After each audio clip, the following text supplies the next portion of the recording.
Episode की starting होती है 3 साल पहले की स्टोरी से। यहाँ शिप में एक सोल्जर बोलते हैं कैप्टन हमें भी उनकी मदद करनी चाहिए। कैप्टन बोलता है उसका कोई फायदा नहीं है, हमारे कन्वेंशनल हथियार उनका कुछ नहीं बिगाड़ सकते, ये सिर्फ हंटर ही संभाल सकते हैं। यहाँ पे कई सारे हंटर बड़ी चींटियों से लड़ रहे होते हैं। यहाँ पे ये हंटर कहता है कि एक एक करके मारना, अगर ये यहाँ से निकल गए तो हमारी फॉर्मेशन खराब हो जाएगी। पर यहाँ पे वो चींटियां उनको लड़ाई में हरा के उनको खाना शुरू कर देती है और एक हंटर डर के पीछे होने लग जाता है। और यहाँ पे लेटा हुआ हंटर सोच रहा होता है कि मैं बेहोश होने वाला हूँ, पर कोई और हंटर आके उसे बचाता है और उसे हील करना चालू कर देता है और एक झटके में उसके सारे घाव मिटा देता है। और पीछे से जो 3 चींटियां उड़ रही होती है उन पे एक और हंटर मैजिक यूज करता है। यहाँ एक तीसरा हंटर कहता है ब्यूम्बू झुक जाओ, और उन चींटियों पे एक मैजिक यूज करता है और फिर वो बोलता है कि यूनहू ये तुम्हारे हैं। और फिर छोटे लेवल वाले हंटर बताते हैं कि ये एस रैंक हंटर है। फिर यहाँ पे वो बोलता है कि ब्यूम्बू तुम बहुत आगे चले गए थे। फिर वो बोलता है माफ करना, पर मुझे और लोगों को बचाना था और मुझे पता था कि तुम दोनों मुझे बचा लोगे। फिर उनके सामने एक बड़ी सी सफेद चींटी आ जाती है और फिर वो कहता है कि ये बॉस तो नहीं है, मतलब कि इन ग्रुप का लीडर है ये। फिर यून हो बोलता है कि ब्यूम्बू घायल लोगों को तुम देखना। फिर यून हो बोलता है आओ चलो।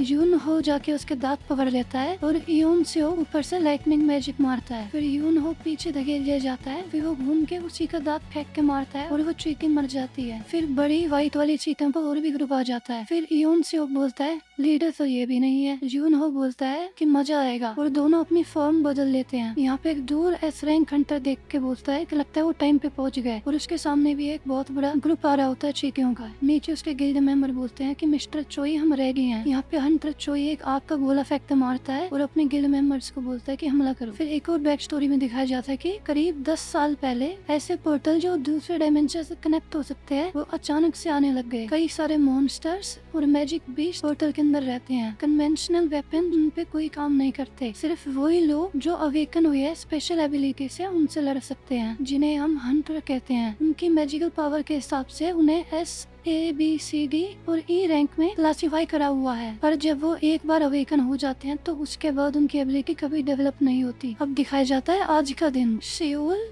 कोरिया में। यहाँ पे सब एक दूसरे को आज की रेड के लिए गुड लक बोल रहे होते हैं। हरी जैकेट में एक इंसान बोलता है मिस्टर किम बहुत टाइम हो गया। नहीं, किम बोलते हैं मिस्टर पार्क आप यहाँ कैसे? मुझे लगा था कि आपने हंटर बनना छोड़ दिया। पार्क बोलता है कि मेरी बीवी प्रेग्नेंट है दूसरे बच्चे से और हम बहुत सारे पैसे बना सकते हैं अगर रेड मिशन सक्सेसफुल हुआ तो, पर पता नहीं मैं तुम लोगों के साथ कीप अप कर पाऊंगा या नहीं मेरे ब्रेक के बाद, और मैं ज्यादा स्ट्रॉन्ग भी नहीं हूँ। और सब एकदम से पीछे देखते हैं यहाँ पे कोई संग नाम का लड़का आ रहा है। यहाँ पे किम बोलता है कि ओए संग खाना ठीक से तो खा रहा है ना? यहाँ सन बोलता है हाँ जी। यहाँ पार्क पूछता है कि ये कौन है, बहुत तगड़ा है क्या? सब उसको हेलो बोल रहे हैं। यहाँ पे मिस्टर किम बताते हैं कि नहीं, उसका अपोजिट, इसने तभी हमको ज्वाइन किया था जब तुम छोड़ के चले गए थे। इस लड़के का एक निकनेम है दुनिया का सबसे कमजोर हंटर। पार्क पूछता है कमजोर, सबसे तगड़ा नहीं? किम बोलता है नहीं, ये अपने आप को E रैंक डंजन में भी अस्पताल पहुंचा देता है मार खा के, तभी इसको वीकेस्ट हंटर बोलते हैं। फिर पार्क पूछता है सही में इतना कमजोर है ये? और किम बोलता है कि अगर इस बच्चे को यहाँ पे बुला रहे हैं तो मतलब की मिशन आसान होने वाला है, पर ज्यादा तेज में तो बोलना उसे सुनाई ना दे। और इस टॉपिक को यहीं खत्म करते हैं। यहाँ पे सन सोच रहा होता है हालांकि मैंने सब सुन लिया और हाँ जो ये बोल रहे सच है। यहाँ पे एक लड़की बोलती है कि जिन्हों अपने आप को फिर से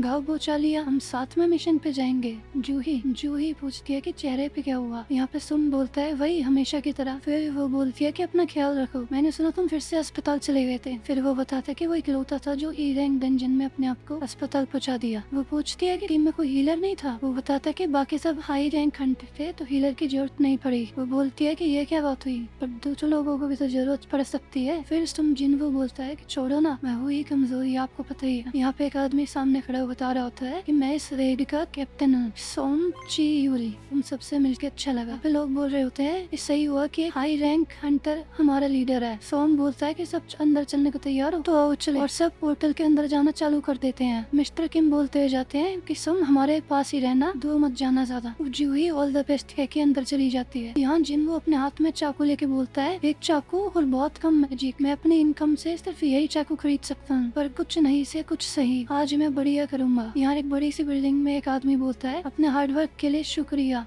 प्रेसिडेंट को, गवर्नमेंट के साथ आपकी मीटिंग कैसी रही? प्रेसिडेंट बोलते हैं हमेशा की तरह। वो चाहते हैं कि हम उन्हें डंजन ब्रेक से बचाएं और जो डंजन से सामान मिलता है वो उन्हें पहुंचा दें। उनकी मांग में कुछ गलत बात नहीं है, हम पैसा कमाते ही डंजन में मिले सामान को बेक कर रहे हैं। ये जो मैजिक बीस्ट को मार के क्रिस्टल मिलते हैं उसे मैजिक जेम्स बोलते हैं, जिन्हें पैसों के लिए बेचा जा सकता है। और यहाँ थका हुआ जिन्वू अपने हाथ में क्रिस्टल लेके बैठा होता है, खुशी मनाते हुए कि उसको उसका पहला क्रिस्टल मिल गया। एकदम से गोब्लिन उस पर हमला कर देता है और वो लड़ने जाता है तो उसका चाकू टूट जाता है और गोब्लिन उसके पेट में अपनी तलवार दे देता है। मिस्टर पार्क जाके उस गोब्लिन को मार के जिन्वू को बचा लेता है और बोलता है कि मैं अगले मैजिक बीस्ट को मारूंगा। जूही जिन्वू को हील करो, वो जाके जिन्वू को हील करना चालू कर देती है। यहाँ जिन्वू हील होते हुए देख रहा होता है कैसे सब लोग गोब्लिन्स को मार रहे होते हैं। वापस प्रेसिडेंट गो की बिल्डिंग में वो बोल रहे होते हैं हाई रैंक मैजिक बीस्ट से जो मैजिक जेम्स मिलते हैं उससे हम तगड़े हथियार बनाते हैं ताकि और भी तगड़े मैजिक बीस्ट को हरा सकें। हालांकि जो माना क्रिस्टल डंजन से निकलते हैं वो भी हथियार की तरह इस्तेमाल हो सकते हैं, पर वो मैजिक जेम्स के जितने इफेक्टिव नहीं है। पीएवाल वाला आदमी कहता है पर जो गवर्नमेंट मांग रही है, प्रेसिडेंट को कहते हैं हाँ वो गवर्नमेंट हमसे चाहती है हम उसका इस्तेमाल करें एक नई टाइप की एनर्जी की तरह जो न्यूक्लियर पावर से ज्यादा सेफ है और हाइड्रो विंड और जियो थर्मल पावर से ज्यादा एफिशिएंट। ये थर्मल पावर से कम एयर पोल्यूशन करती है, यानी कि आइडियल ग्रीन एनर्जी। गवर्नमेंट अभी रिसर्च कर रही है कि मैजिक जेम्स और माना क्रिस्टल से इलेक्ट्रिसिटी कैसे जनरेट कर सकते हैं। पीलावाल बोलता है ये रेयर रिसोर्सेज से पॉसिबल है जो हंटरों के पास है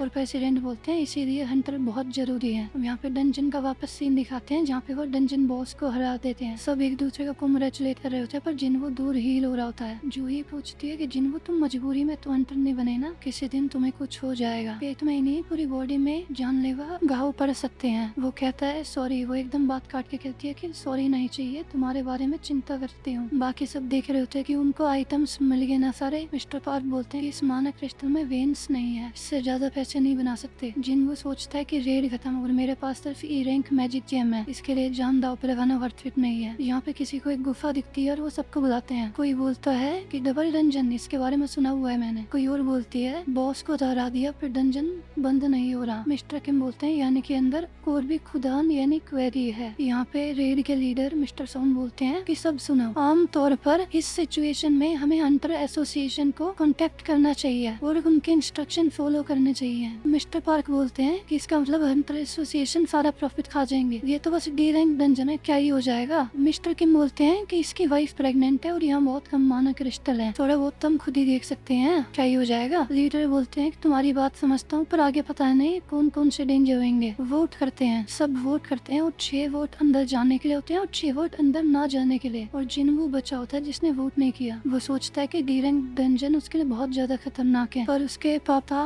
लापता है और वही कमाने वाला है अपने खानदान में। उसकी मम्मी की हॉस्पिटल के बिल्स है और उसकी बहन को उसे कॉलेज भी भेजना है, तो पैसे बहुत जरूरी हैं और वो अंदर जाने के लिए वोट कर देता है। अब किसी और बिल्डिंग का सीन दिखाया जाता है और यहाँ पे वो लड़की बोलती है कि अपना हाथ उस ब्लैक क्रिस्टल पे रखिए और अगले नंबर को अंदर बुला लेती है। लोग आपस में बात कर रहे होते हैं कि क्या तुम सी रैंक हंटर हो, कोई और बात कर रहा होता है कि प्लीज हमारी एसोसिएशन ज्वाइन कर लो, ये हमारी वर्क कंडीशन। और कोई फोन पे बोल रहा होता है कि 1 बी रैंक हंटर और 2 सी रैंक हंटर हमारे साथ साइन कर चुके हैं, सब आराम से हो रहा है। मिस्टर चोई कहते हैं बहुत बढ़िया, बिना जेंडर और एज का फर्क किए किसी भी टैलेंटेड इंसान को रिक्रूट कर लो, पर मुझे नहीं लगता कोई भी टैलेंट हमारे चाहे इनसे ज्यादा तगड़ा है। अब यहाँ पे दिखाया जाता है 2 चोर एक स्कूटी पे एक लड़की का बैग चुरा के भाग रहे होते हैं और उनके सामने एक लड़की खड़ी होती है। वो कहते हैं हट जा, बुरा हो जाएंगे नहीं तो। वो लड़की उछल के उनसे बैग छीनती है और वो दोनों स्कूटी से गिर पड़ते हैं। वो लड़की अपनी कैप पहन के उसका बैग वापस पकड़ा देती है और सब लोग नाम लेने लग जाते हैं, चाहे इन एस रैंक हंटर। ज्यादा भीड़ इकट्ठी हो जाती है तो वो वहाँ से कूद के चली जाती है। अब वापस डंजन का सीन दिखाया जाता है जहाँ पे वो गुफा में काफी देर से चल रहे होते हैं, करीब 40 मिनट से। लोग बोल रहे होते हैं कि बॉस हराने के बाद 1 घंटे टाइम होता है, यानी कि 20 मिनट बचे हैं हमारे पास। यहाँ जिन्वू जूही से माफी मांग रहा होता है कि उसके वोट की वजह से उसे भी आना पड़ जाता है। वो बोलती है कि मेरी चिंता मत करो, मैं ठीक हूँ। जिन्वू पूछता है सही में? फिर वो उस पर चिल्ला पड़ती है कि वो कैसे ठीक हो सकती है, अगर तुम्हें थोड़ा ज्यादा ऊपर वो तलवार लगी होती तो तुम मर जाते और मैं बहुत मुश्किल से तुम्हारे हाथ और पैर ठीक कर पाई हूँ। जिन्वू फिर से माफी मांगता है और सोचता है कि बी रैंक हीलर जूही की वजह से मैं हमेशा बच पाया हूँ।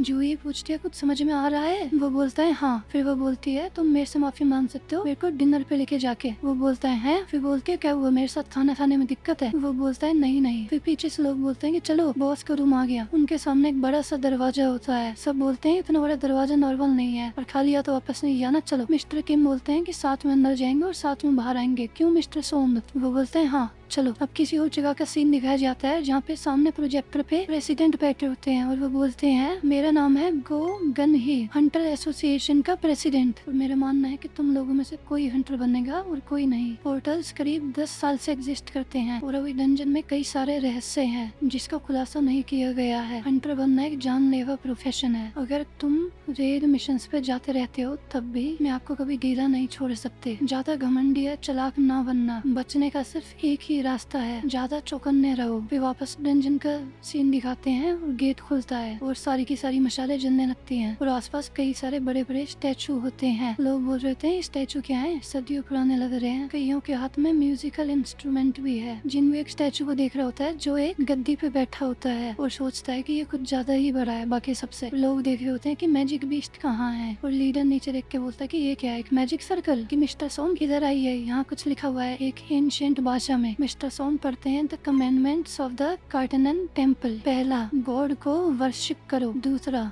गॉड की पूजा करो। तीसरा, गॉड में भरोसा रखो। जूही बोलती है कि उस स्टैचू की आंख अभी हिली, वो हमारी तरफ देख रहा था। जिन बोलता है नहीं, गलत देखा होगा। मिस्टर सोम अपना पढ़ते हुए कंप्लीट करते हैं जो ये बात नहीं मानेगा वो यहाँ से जिंदा नहीं निकलेगा। और एकदम से पीछे दरवाजा बंद हो जाता है। सब सोचते हैं कि यहाँ पे ट्रैप हो गए क्या। एक आदमी कहता है इसलिए मैं कह रहा था यहाँ पे मत आओ, और वो बाहर जाने की कोशिश करता है। जैसे ही वो डोर पे हाथ लगाता है एक स्टैचू एकदम से उसे मार देता है और उसकी अपर बॉडी खड़ी होती है। सब लोग एकदम चिल्लाना चालू करते हैं और सोचते हैं कि हमें इससे लड़ना पड़ेगा। जिनको सोचता है कि जो अभी मरा उसकी रैंक क्या थी, डी रैंक, यानी कि मेरे जैसे ई रैंक हंटर से ज्यादा तगड़ा था वो, पर वो पलक झपकाते ही मर गया। वो कहता है ये क्या हो रहा है, ये डी रैंक डंजन नहीं है। जिन वो एकदम पीछे मुड़ के देखता है और स्टैचू की आंख उसकी तरफ मुड़ जाती है। जिन वो सोच रहा होता है कि वो कई सारे जानलेवा सिचुएशन में पड़ चुका है। वो अपने सबसे पहले रेड मिशन में अपनी टीम से अलग हो गया था और एक ई रैंक मैजिक बीस्ट की वजह से उसे कई हफ्तों तक हॉस्पिटल में रहना पड़ गया था। और एक बार वो भूल भुलैया में भूख के कारण मरने वाला था। लो रैंक डंजन भी उसके लिए जानलेवा होते थे हमेशा। हंटर्स मैजिक जेम से पैसे कमाते हैं और वेपन्स खरीदते हैं ताकि तगड़े मैजिक बीस्ट को हरा सकें और बढ़िया रिवॉर्ड ले सकें। और मेरे पास छोटा सा चाकू होता था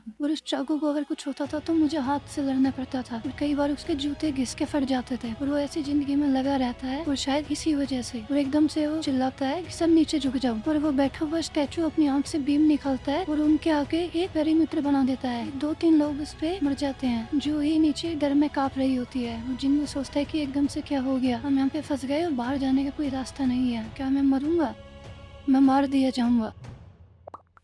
ऐसे ही सबसे पहले सोलो लेवलिंग के एपिसोड हिंदी में देखने के लिए सब्सक्राइब।